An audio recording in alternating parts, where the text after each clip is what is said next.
Há várias associações de apoio às vítimas de violência doméstica. A Miriam será uma das mais recentes, é uma destas instituições e a Miriam tem como finalidade acolher e auxiliar as vítimas de violência doméstica, prestar apoio psicológico e também profissional, bem como apoio legal e profissional e também suporte social. Vai apostar-se também na prevenção e ainda acompanhar e aconselhar tratamento sempre que possível do agressor. E para falarmos sobre este tema, e especificamente para falar desta instituição, esta organização criada agora recentemente, tenho comigo Lourdes Barbosa e também Margarida Santos.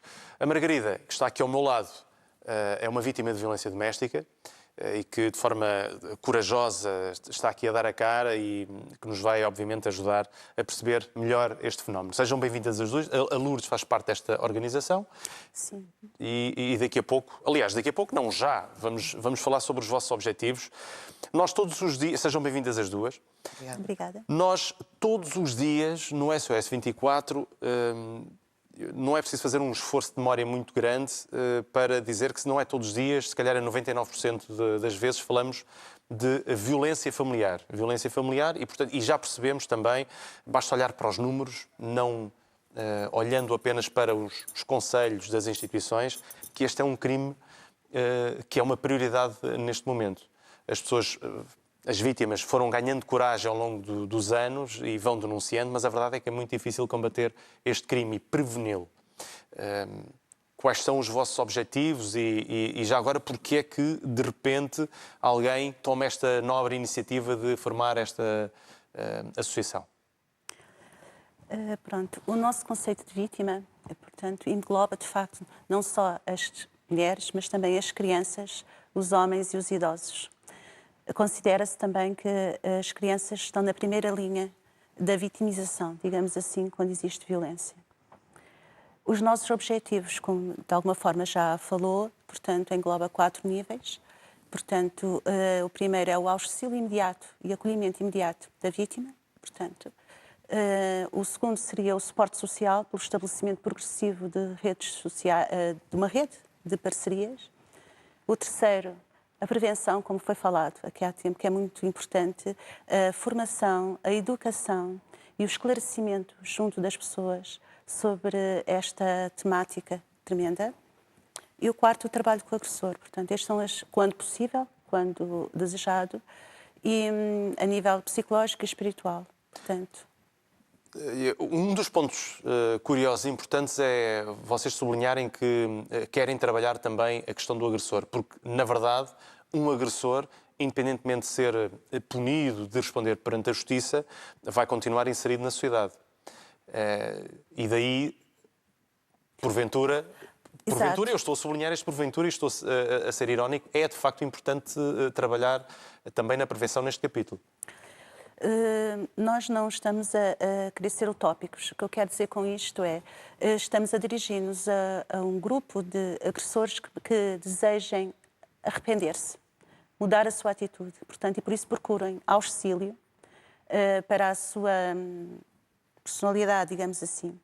Como é que isto poderá ser feito? Através de um trabalho de reflexão, através também da possível consciencialização do ato. Também aqui foi dito. Ou seja, mas as pessoas têm que partir delas o contacto com a vossa associação. Ou vocês podem procurar esse primeiro contacto. Se uma vítima vos contactar e disser, bom, eu sou a ser alvo de violência doméstica, de algum tipo de agressividade, vocês podem ter a iniciativa de contactar o agressor, por exemplo? O nosso primeiro plano é sempre o acolher e auxiliar a vítima. A vítima, ok. Ok? Agora, se o agressor, a posteriori, em outro contexto, afastado da vítima, procurar ajuda, aí sim será ajudado, dentro do que é possível. Tendo sempre em atenção também que é necessário que ele tenha consciência, que por vezes não tem, que é um agressor, que o seu ato é extremamente cruel e que não devia ter sido realizado e esteja disposto a emendar-se. Portanto, se não houver este trabalho prévio, vai ser difícil haver alguma mudança. Vocês têm condições de acolher, por exemplo, fisicamente, em casas-abrigo ou em alguns locais, vítimas que vos procurem? temos condições para promover um auxílio imediato e um refúgio imediato nas primeiras 24 ou 72 horas. Sim, senhora, porque temos o apoio de várias pessoas, entre elas sacerdotes e organizações religiosas, e também temos o apoio da Câmara da Amadora, neste sentido, e da PSP.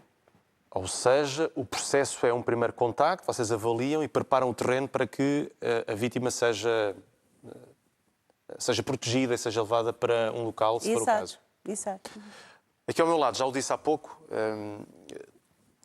você viveu na pele e, portanto, consegue testemunhar este processo de violência que se arrasta durante algum tempo. Eu sei alguns pormenores sobre a sua história, não muitos, mas a sua história enquadra-se neste quadro de o agressor que cometia os atos de agressão, mas não tinha consciência. O não ter consciência é não se aperceber que, de facto, está a ser violento e que muitas das atitudes que pode considerar normal são violentas ou não. Havia um bocadinho das duas coisas. Por um lado, eu sentia que muitas vezes não havia um remorso, efetivamente, mas por outro, sabia que fazia alguma coisa de errado e, portanto, tinha essa consciência. Mas não demonstrava muitas vezes o remorso, demonstrava era um pedido de desculpas ou perdão, no sentido de fazer com que ele, efetivamente, não saísse de casa, que não o abandonasse.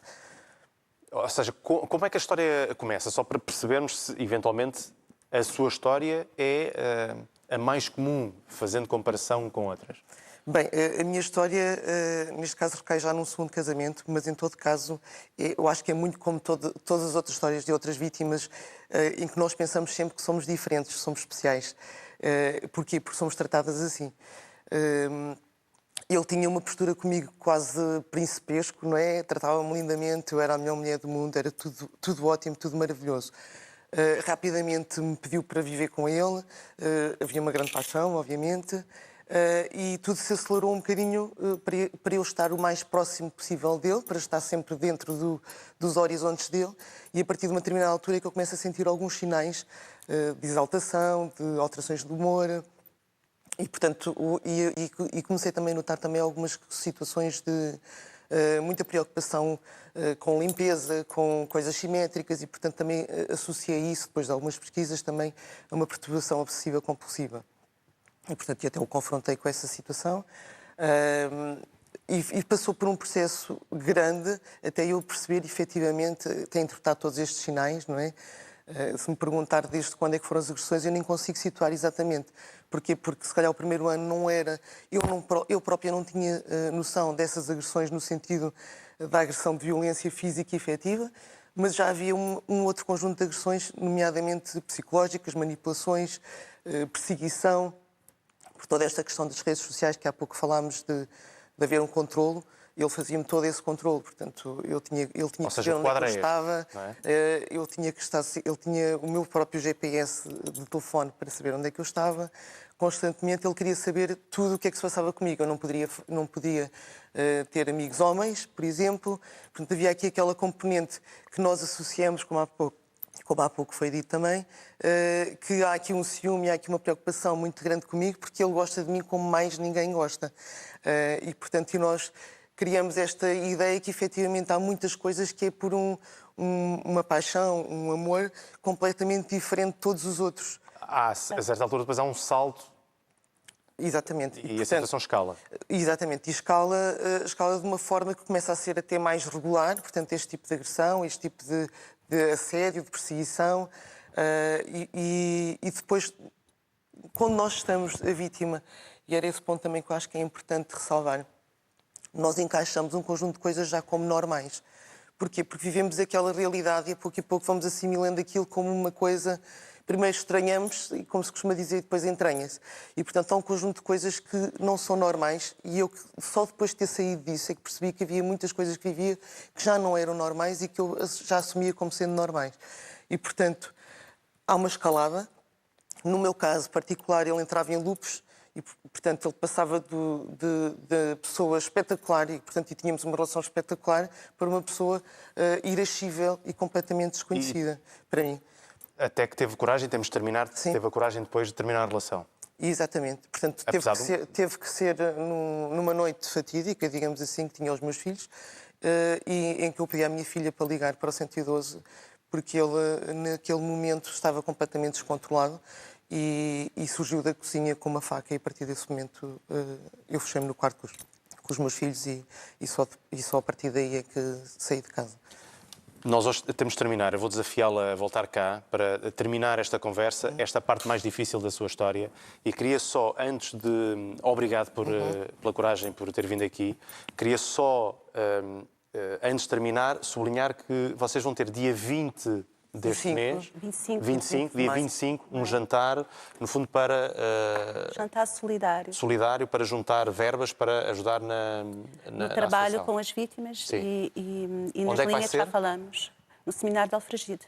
Muito bem. Exatamente. Temos uma página no Facebook, Miriam, que podem consultar. Aliás, todos os casos de pedidos de ajuda, nós já estamos disponíveis para ajudar. E gostava também só de passar adicionalmente aqui uma mensagem para todas as vítimas, uma mensagem de esperança, porque efetivamente a codependência, a manipulação, todas estas questões que nós vivemos como vítimas são ultrapassáveis e nós conseguimos ter a possibilidade de ter uma vida saudável e muito bonita no futuro. E, portanto, há de facto aqui uma situação de dependência em que achamos que não conseguimos respirar ou que não conseguimos viver sem aquela pessoa. E isso não é verdade. Mas depois conseguimos... É apenas uma ilusão. Muito obrigado a ambas hoje por terem vindo aqui ao SOS 24. E terminamos assim. Obrigado por ter estado desse lado.